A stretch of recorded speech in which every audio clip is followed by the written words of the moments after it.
Este é o episódio 2 da História da Sexualidade, volume 3, O Cuidado de Si.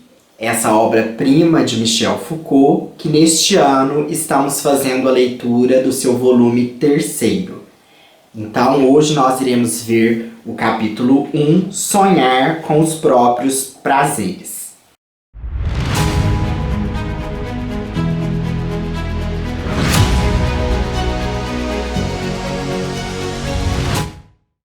Como já dito, o capítulo 1, Sonhar com os próprios prazeres, introduz aí, não tem uma introdução, não tem um prefácio. A edição já começa com este texto, capítulo 1, Sonhar com os próprios prazeres. Eu estou lendo a edição da Paz e Terra, 2014, uma primeira edição. Esse capítulo, Sonhar com os próprios prazeres, ele é dividido em 3 tópicos. O primeiro, o método de Artemidoro. O segundo, a análise. E o terceiro, o sonho e o ato. Eu vou fazer algumas considerações antes de passarmos ao texto propriamente dito. E depois, então, nós vamos tecendo aí essas reflexões sobre a escrita de Michel Foucault. Nós precisamos resgatar que a história da sexualidade ela é dividida em 3 volumes, publicados em vida pelo Foucault, e depois ainda foi publicado um volume póstumo, que é o volume 4º, As Confissões da Carne. No volume 1, que foi publicado em 1976, nós temos a questão do século XVII, em que na era vitoriana na Inglaterra, se começa a ter uma castração do sexo e que Foucault vai perceber que quanto mais há essa proibição, mais há uma vontade de saber. Por isso que o volume 1 ele é intitulado A Vontade de Saber. Depois no volume 2 e o volume 3 eles são publicados com 8 anos de diferença, que é em 1984. O volume 2 ele aborda a Antiguidade Clássica, lá na Grécia. E o volume 3, ele vai abordar os séculos 1 e 2 depois de Cristo, aí começou a era cristã, e as Confissões da Carne, ele fala sobre a moral cristã da carne. Só que nesse volume 3º, a gente percebe que há também alguns textos ainda ali do período helenístico, lá do período da Grécia. Nessa trilogia é onde Foucault desenvolve o seu conceito de sujeito, para pensar um sujeito de desejo, que se reconhece através de uma sexualidade. Esse termo sexualidade, ele foi desenvolvido a partir do século XIX. Nos gregos, a palavra, o termo para designar a sexualidade são os afrodisia. E nesse terceiro eixo, nesse terceiro volume, ele vai falar da relação consigo. Então, tanto que o próximo capítulo, o capítulo 2º, é a cultura de si. E é através da constituição do sujeito do desejo, e não do ato sexual em si. Então, como que o sujeito se marca a partir do desejo, das características dessa vontade, da sexualidade. E também ele vai apresentar como um ideal ético, e aí criando, fazer uma estética da existência, fazer da vida uma obra de arte. E então, agora passando mais para o texto, a gente vai ver que Artemidoro é conhecido como Artemidoro de Daldes, e ele, então, viveu no século II a.C., na Grécia, e ele possui uma obra chamada Oneirocrítica, que é sobre a interpretação dos sonhos. Então, essa oniromancia, esse interpretar dos sonhos, prever a vida através dos sonhos, é uma prática, uma técnica de existência, uma técnica de si, muito propagada entre os gregos. E com isso, então, Artemidoro ele escreve, são 5 volumes, Foucault vai analisar um dos volumes aqui, nesse texto introdutório do volume 3. Ele começa o texto da seguinte forma: começarei pela análise de um texto bastante singular. Trata-se de uma obra de prática e de vida cotidiana. Não é um texto de reflexão ou de prescrição moral. É uma exposição um tanto sistemática das diferentes formas possíveis de atos sexuais. Aí ele começa o tópico 1 dizendo que o livro é a chave dos sonhos, a onirocracia, né, do Artemidoro, e que ele dedica a um tal de Cassius Maximus. A gente vai ver que guarda uma relação muito grande esse texto com a interpretação dos sonhos do Sigmund Freud. Né? Eu não fiz a leitura, é um texto que nós podemos pensar no futuro, mas que a gente vai ver que essa questão dos desejos, da pulsão sexual que está no inconsciente, Freud vai também resgatar lá dos gregos. E, portanto, a leitura de Foucault ela vai muito ao encontro do que Freud trabalha na sua psicanálise. Não se deve esquecer que a análise dos sonhos fazia parte das técnicas de existência. Na página 9. É porque os deuses no sonho dão conselhos, opiniões e às vezes ordens expressas. Aí ele define o sonho da seguinte forma: é preciso considerar o sonho como um profeta sempre pronto, um conselheiro incansável e silencioso. Devemos todos, portanto, aplicar-nos a interpretar nossos sonhos, quem quer que sejamos, homens e mulheres, jovens e velhos, ricos e pobres, cidadãos privados e magistrados, habitantes da cidade e do campo, artesãos e oradores, sem privilégio de sexo, de idade, de fortuna e de profissão. É com esse espírito que Artemidoro escreve A Chave dos Sonhos.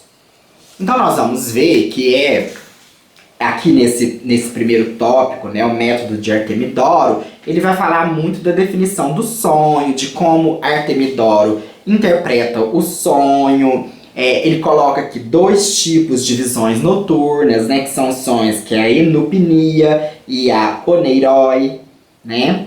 E aí ele faz todo, né, Foucault faz toda uma definição a partir de Artemidoro. Tem até uma tabelinha depois com os tipos de sonhos conforme as almas, para mostrar que essa atividade de prever os sonhos, né, de analisar e interpretar o que o sonho quer dizer, ele é uma análise voltada para as pessoas da vida cotidiana, para as pessoas da vida comum. E até hoje a gente, quando sonha, né, a gente quer destacar, a gente quer tentar entender o que aquele sonho quer dizer. Muitos levam para os divãs dos psicanalistas os seus sonhos para serem analisados. Depois nós temos no tópico 2 a análise, né? E aí Foucault diz que Artemidoro, ele começa dessa forma o tópico, dedica 4 capítulos aos sonhos sexuais. E que são os sonhos que vai interessar a Foucault aqui, porque Foucault está fazendo uma história da sexualidade.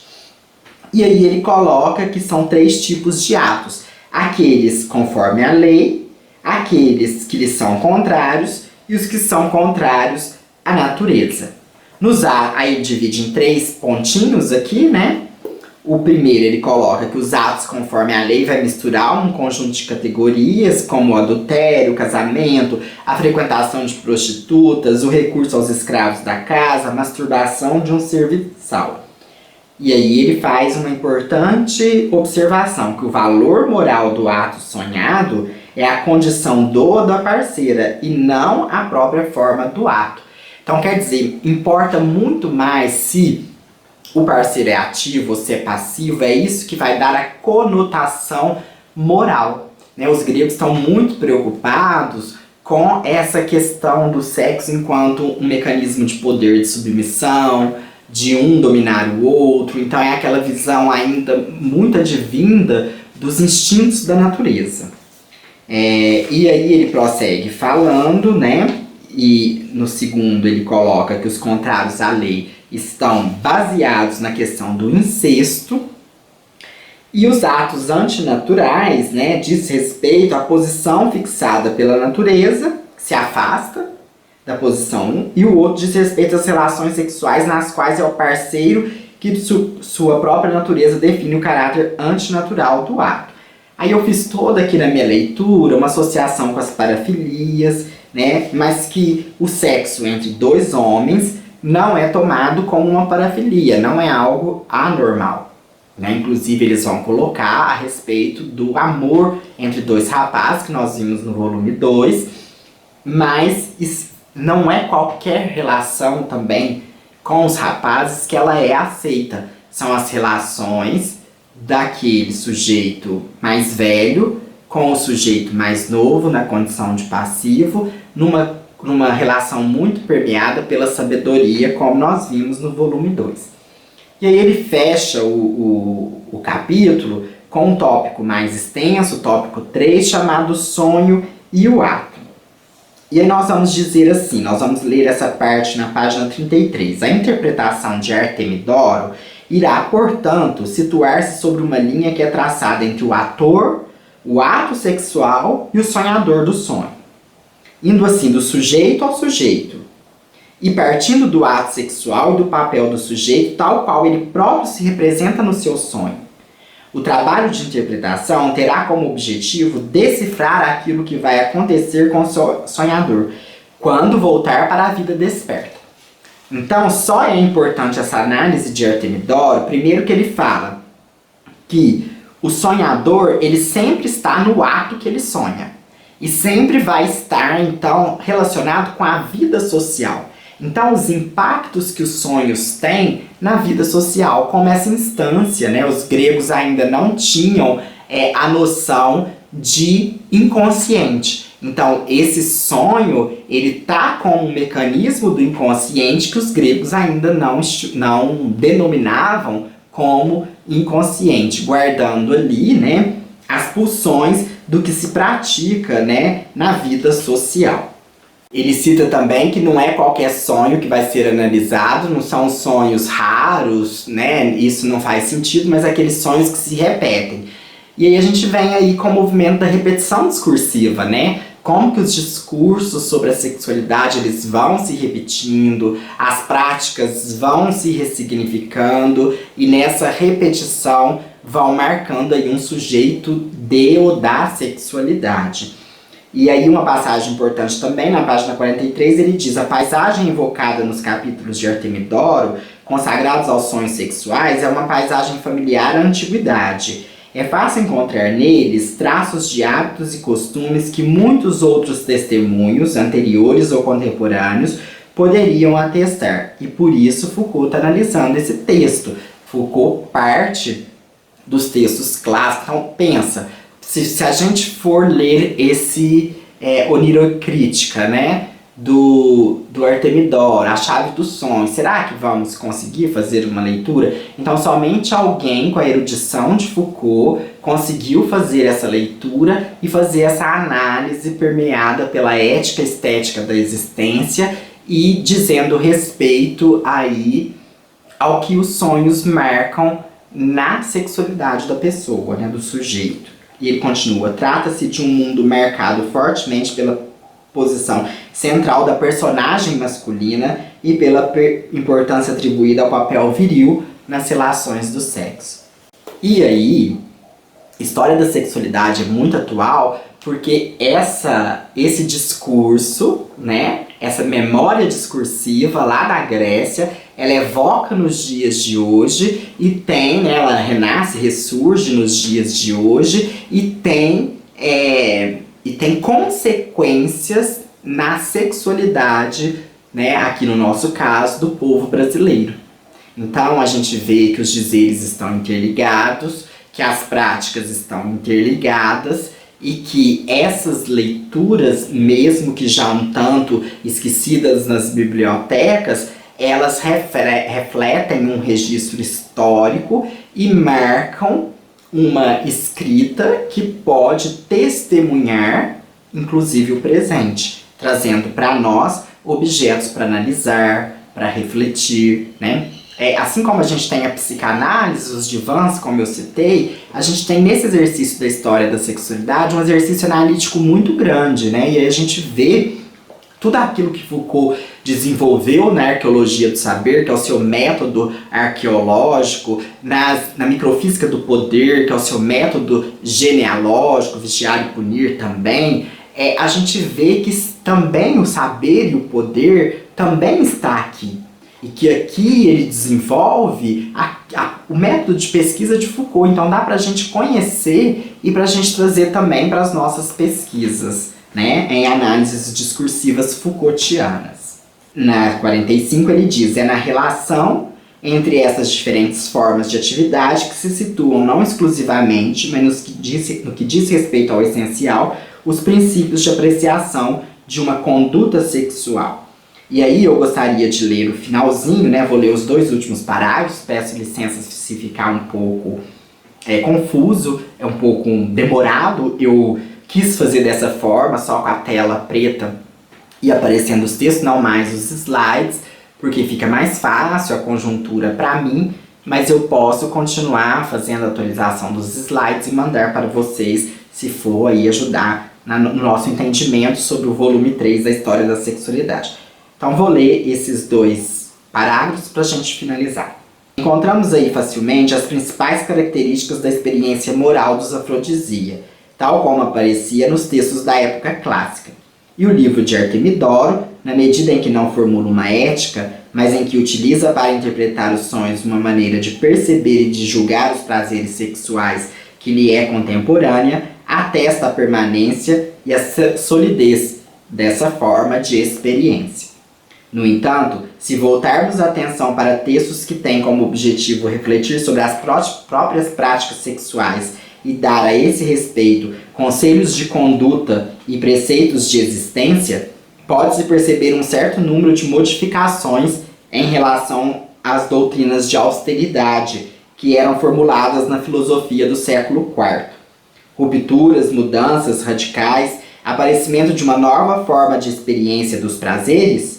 Certamente não, e contudo as inflexões são sensíveis. Uma atenção mais viva, com mais inquietação a propósito da conduta sexual, uma importância maior atribuída ao casamento e às suas exigências, e menos valor atribuído ao amor pelos rapazes. Em suma, um estilo mais rigoroso. Então, fazer uma pausa aqui antes de terminar.